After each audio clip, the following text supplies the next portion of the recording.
Welcome. We're about to take a deep dive into one of the wildest predictions of the 20th century. And guess what? The deadline is right around the corner.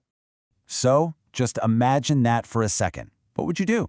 It's a question the famous economist John Maynard Keynes wanted us to think about almost 100 years ago. He actually predicted this would be our reality by 2030. His whole vision, it was pretty radical. So let's break down exactly what he saw coming. All right, so picture this. It's 1930. The world is in the grips of the Great Depression. Everybody is just drowning in pessimism. And right in the middle of all that, Keynes writes this incredibly optimistic essay. Its title, Economic Possibilities for Our Grandchildren. He basically looked at all the chaos and said, everyone calm down. He argued that the world wasn't ending. It was just going through some really painful growing pains. A bumpy but necessary transition to something way, way better. And this is where it gets truly audacious. Here's his core prediction, that the standard of life in developed countries would be somewhere between 4 and 8 times higher in 100 years. The deadline for that is 2030. That's us. He was basically writing our report card before we were even born. So you have to ask, how on earth did he think we'd get there? Well, he saw two massive forces at play. Technical efficiency just getting better and better, and the almost magical power of capital accumulation. And to explain that second point, he told this absolutely incredible story. No, really. To show the mind-bending power of accumulation, Keynes brings up this story about treasure that Sir Francis Drake, basically a state-sanctioned pirate, stole from Spain way back in 1580. So, the Queen gets her cut of the loot, about 40,000 pounds, a fortune at the time. And what does she do? She invests it. That single investment becomes the seed money for the Levant Company. The profits from that, they help start the East India Company. And that becomes the bedrock of England's entire foreign investment for centuries. Now, Keynes actually did the math on this. He calculated that by 1930, that initial 40,000 pounds, thanks to the relentless, unstoppable power of compound interest, had snowballed into 4 billion pounds, the value of Great Britain's entire foreign holdings. And here is the absolute kicker. He was right. On the money part, he totally nailed it. On average, the standard of living in places like the US and the UK has shot up about 8-fold since 1930. I mean, his prediction was just astonishingly accurate. Okay, so he was spot on about the wealth. He saw the economic boom coming from a century away. Which brings us to the real puzzle, doesn't it? Right. This was the whole point for Keynes. He believed that once our basic economic problem, having enough food, shelter, and so on, was solved, we'd only need to work about 3 hours a day, a 15-hour work week. That was the prize. But, yeah, that clearly hasn't happened. Not even close. We're all still grinding away at our 40-hour-a-week jobs.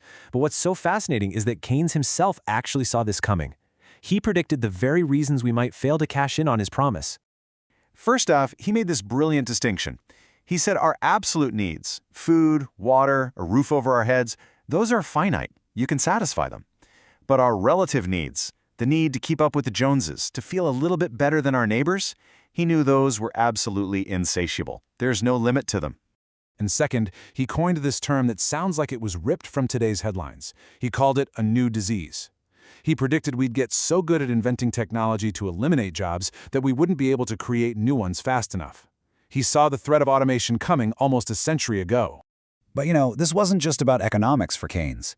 He was digging into something way deeper, a really profound moral question about our whole relationship with work, money, and, well, the point of it all. His big bet was that once we solved the economic problem, once everyone was rich, our entire value system would just flip on its head. We'd finally stop worshiping money. We'd see the love of money as a possession for what he thought it was, a kind of sickness. He argued that for the last couple hundred years, capitalism basically forced us into this really weird moral deal.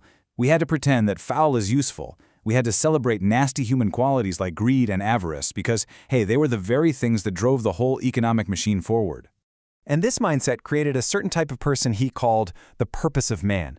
This is someone who's just pathologically obsessed with the future. He's always striving, always planning, always sacrificing the present for a tomorrow that never really comes. This is my absolute favorite line in the whole essay. It's just perfect. It so beautifully captures this psychological trap we're all in.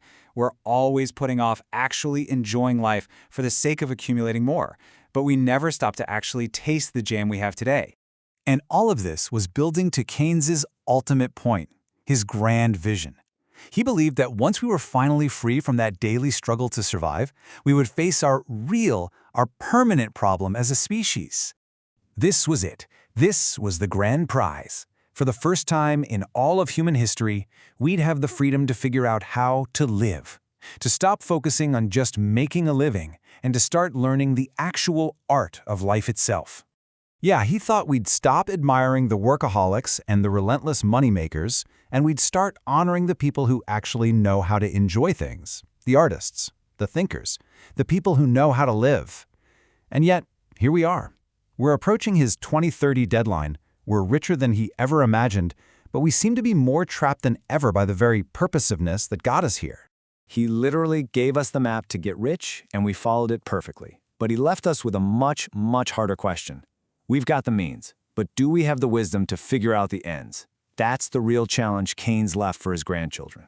And as we barrel towards his deadline, that's the report card we're still writing for ourselves.